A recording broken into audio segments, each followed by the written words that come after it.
Greetings, sir. Welcome to BIMTech. Sir, you are known as to cash entrepreneur. You have transformed the sustainability industry drastically. Sir, what was your vision?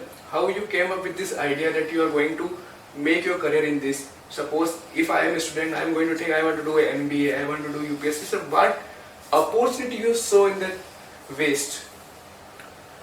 मेरी जो journey start हुई social entrepreneur की, वो start हुई problem के साथ। Problem ये थी कि मैं अपने दोस्तों के साथ मंदिर जाता था और जो भी टेम्पल का वेस्ट था वो डंप होता था। एक पास में एक तालाब था उसके अंदर, और धीरे धीरे करके वो तालाब पूरी तरह से पॉल्यूटेड होता गया।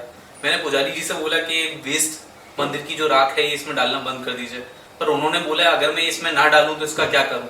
वो एक सवाल था जिसको सॉल्व करने की जरूरत थी। उसी के सॉल्यूशन में स्टार्ट हुई एनर्जी इनोवेशंस।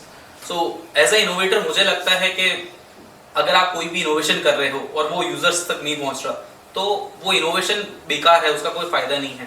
सो एनर्जी में हमने टेम्पल के अंदर बिन सेटअप्स करने स्टार्ट करे, बिन्स लगाने और उनके अंदर से वेस्ट कलेक्ट करना, और उस टेम्पल के वेस्ट से हमने यूजफुल चीजें बनाई, जैसे कि स्टैचूज, स्क्रप्चर्स, हैंडीक्राफ्ट आइटम्स, ऐसी चीजें जिनकी लोगों के बीच आस्था भी थी और वो वेस्ट बहुत अच्छे तरीके से रिसाइकल भी हो रहा था। सर, आपको पीएमओ ने और ministry of climate and environment ने रिकॉग्नाइज करा और हरियाणा सरकार ने भी रिकॉग्नाइज करा, तो सर आपको क्या लगता है कि उनके रिकॉग्नाइजेशन में आपके लिए क्या एक्सपीरियंस रहा? ये स्टार्ट हुआ था ऐसा प्रोजेक्ट, फिर सोशल एंटरप्रेन्योर को भी फाइनेंशियली स्टेबल होना जरूरी है, सस्टेनेबल होना जरूरी है, वो तभी अपनी चीज को बड़ा कर पाएगा। तो हम लोग ने स्टार्ट किया एक मंदिर से। आज के टाइम पे हम लोग दिल्ली एनसीआर में 160 से ज्यादा मंदिर कवर कर रहे हैं, और ना सिर्फ दिल्ली एनसीआर में, अभी हम लोग के ट्रेनिंग प्रोग्राम्स भी चल रहे हैं अलग अलग स्टेट में। हम लोग औरों को भी सिखा रहे हैं कि वो ये कैसे कर सकते हैं। अगर हम बात करें कि अवार्ड्स या रिकॉग्निशन कैसे मिला, तो वो टाइम के साथ आता चले जाता है। कभी वो तुम्हें 2 साल में मिलता है, कभी 5 साल में मिलता है, कभी 7 साल में मिलता है। ये होने से थोड़ा क्रेडिबिलिटी बढ़ती है और जर्नी थोड़ी सी आसान बन जाती है। सर, आपके मायने में सस्टेनेबिलिटी की डेफिनेशन क्या हो सकती है? सस्टेनेबिलिटी का मतलब मैं बोलूंगा कि जिससे नेचर को नुकसान नहीं हो रहा, वो सस्टेनेबिलिटी है। सर, आप यंग एंटरप्रेन्योर्स जो भी कुछ लोग एंटरप्रेन्योरशिप में आना चाहते हैं, तो उन्हें क्या एडवाइस देंगे और क्या क्या चैलेंजेस उन्हें फेस करने पड़ सकते हैं? पहले मैं चैलेंजेस के ऊपर बात करूंगा। अभी बेस्ट टाइम है एंटरप्रेन्योर बनने का, क्योंकि गवर्नमेंट पॉलिसीज बहुत अच्छी हैं, गवर्नमेंट सपोर्ट कर रही है, इंस्टीट्यूशन सपोर्ट कर रहे हैं। जैसे एग्जांपल, मुझे AIC बिमटेक ने बहुत सपोर्ट किया। मेरी उम्र उस टाइम 17.5 साल थी जब मुझे यहाँ पे इंक्यूबेशन मिला, और मुझे नहीं लगता कि अगर उस टाइम पे मुझे इंक्यूबेशन सपोर्ट नहीं मिला होता तो मेरी जर्नी इतनी अच्छी होती। मैं एक अच्छा इनोवेटर होता, जो मैंने बोला, मैं इनोवेशंस करता, पर लोगों तक मेरे प्रोडक्ट उतनी आसानी से नहीं पहुँचते। तो गवर्नमेंट पॉलिसीज का सही होना बहुत ज़रूरी है, फंडिंग अपॉर्चुनिटीज होनी जरूरी है। तो वो अभी के टाइम पे बहुत अच्छा टाइम है, और हमारी जो ज्यादातर पॉपुलेशन है वो बहुत यंग है, और सिर्फ ना हम लोग को अभी एम्प्लॉयमेंट लेना चाहिए, देना भी चाहिए। तो ये गोल्डन टाइम चल रहा है इंडिया का, आने वाले 20 साल। तो इस टाइम में हमको ज्यादा से ज्यादा लोगों को एम्प्लॉयमेंट देना चाहिए और खुद का उद्यम लगाना चाहिए, खुद का एंटरप्राइज खोलना चाहिए, क्योंकि सारी चीजें फेवर में है। पॉलिसीज अच्छी हैं, इन्वेस्टमेंट आ रहा है, इकोसिस्टम बिल्ड है, पॉपुलेशन यूथ है। सर, जैसे आपने बताया आपने 17 साल की उम्र में इसको स्टार्ट किया था। सर, 17 साल की उम्र में जैसे आपको परिवार की ओर से कोई चैलेंजेस नहीं आया कि एंटरप्रेन्योरशिप में जा रहा है, जिसके यहाँ पे करियर कैसे बनाएगा, ये सब कैसे होगा? तो आपने इसको कैसे मैनेज किया फिर सब जो आया आपके पास? ये सब लोगों के लिए बहुत अलग अलग होता है। बहुत सारे लोगों के पेरेंट्स सपोर्ट करते हैं, कुछ लोगों के पेरेंट्स नहीं सपोर्ट करते। मैं जेवर के पास एक छोटे से गाँव से आता हूँ, और मेरे पेरेंट्स को पहले थोड़ा ऐसा लगता था कि मुझे पहले ज़्यादा एजुकेशन के ऊपर ध्यान देना चाहिए और थोड़ा वर्क एक्सपीरियंस लेना चाहिए, उसके बाद ये करना चाहिए। पर मुझे ऐसा लगता था कि मैं अपनी इनोवेशन को भी सक्सेसफुल बना सकता हूँ, उससे भी ना सिर्फ अपने लिए और लोगों के लिए एम्प्लॉयमेंट दे सकता हूँ।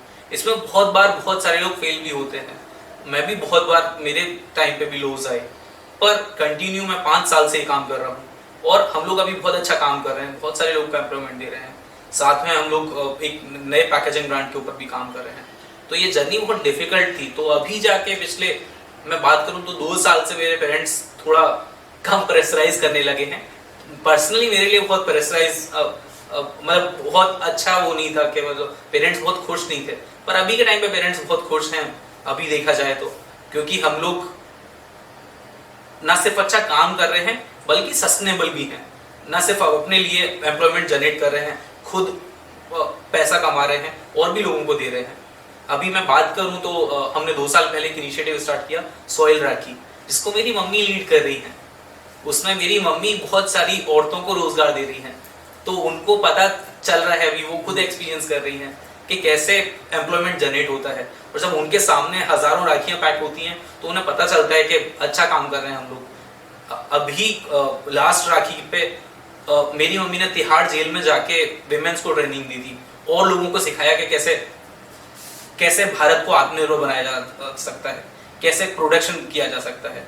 सो मेरी मम्मी जैसी बहुत सारी औरतें हैं जो हमारे साथ जुड़ी हुई हैं और उनको भी एम्प्लॉयमेंट मिल रहा है। सर जो आपके आइडल बना, जैसे आपने मेंशन करा कि आपने तिहाड़ जेल में की ट्रेनिंग दी, आपने आइडल बनाने की स्टार्टिंग जो करी थी उसमें भी आपने कैदियों को ट्रेनिंग देके आइडल्स बनवाए थे। सर ये आइडिया आपके दिमाग में कैसे आया कि जेल में जाना चाहिए, उनसे हेल्प लेनी चाहिए? हम लोग जेल इनमेट्स के पास कैसे गए, ये बहुत इंटरेस्टिंग स्टोरी है।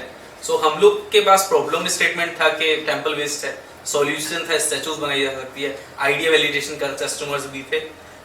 स्केलेबिलिटी के लिए हम लोग जेल में गए, और जेल में हम लोग ऐसे गए, हम लोग एक एग्जीबिशन में पार्टिसिपेट कर रहे थे। वहाँ पे डॉक्टर ऋषि तिवारी हमें मिले, उन्होंने बोला कि ये चीज़ आप जेल में स्टार्ट कर सकते हैं, हम लोग ट्रायल करेंगे और देखेंगे हो सकता है नहीं हो सकता। और फिर रंगनाथन फाउंडेशन के साथ हम लोग ने पहली अपनी जेल नोएडा जेल से अपनी जर्नी स्टार्ट करी। वहाँ पे जेल इनमेट्स को ट्रेन किया हम लोगों ने, उनको बताया ये चीज़ें कैसे बनानी है, और वहाँ से हमारी जर्नी स्टार्ट हुई। Sir my last question is that as a MBA student I want to ask to you that आप एक एमबीए स्टूडेंट को क्या एडवाइस देना चाहेंगे, क्या पीस ऑफ एडवाइस को देना चाहेंगे ताकि वो करियर में ग्रो कर सके, अगर उसको आने वाले टाइम पे एंटरप्रेन्योरशिप में भी एंटर करना है तो वो एंटर कर सके? ये ना डिपेंड करता है, मैं ये नहीं बोलूँगा कि हर किसी को ही एंटरप्रेन्योर बनना चाहिए। आप एमबीए करके आपको बहुत सारी चीज़ें ऐसी सीखने को मिलती है जो आप सिर्फ एंटरप्रेन्योर बन के नहीं सीख सकते। जैसे मैं बात करूँ, मेरी 5 साल की जर्नी है, मैं अभी भी बहुत सारी चीज़ें सीख रहा हूँ। पर जब आप किसी अच्छे इंस्टीट्यूट से एमबीए करते हैं या पढ़ाई करते हैं तो आपके लिए चीज़ें करना बहुत ईजी बन जाता है। आपको वहाँ एक इकोसिस्टम मिलता है, आपका एलुमनाई नेटवर्क बहुत तगड़ा होता है, आपको ज़्यादा प्रेफरेंस मिलती है, आपको चीज़ें पता होती है कि कैसे ऑर्गेनाइज वे में करनी है, तो आपके लिए करना ईजी होता है।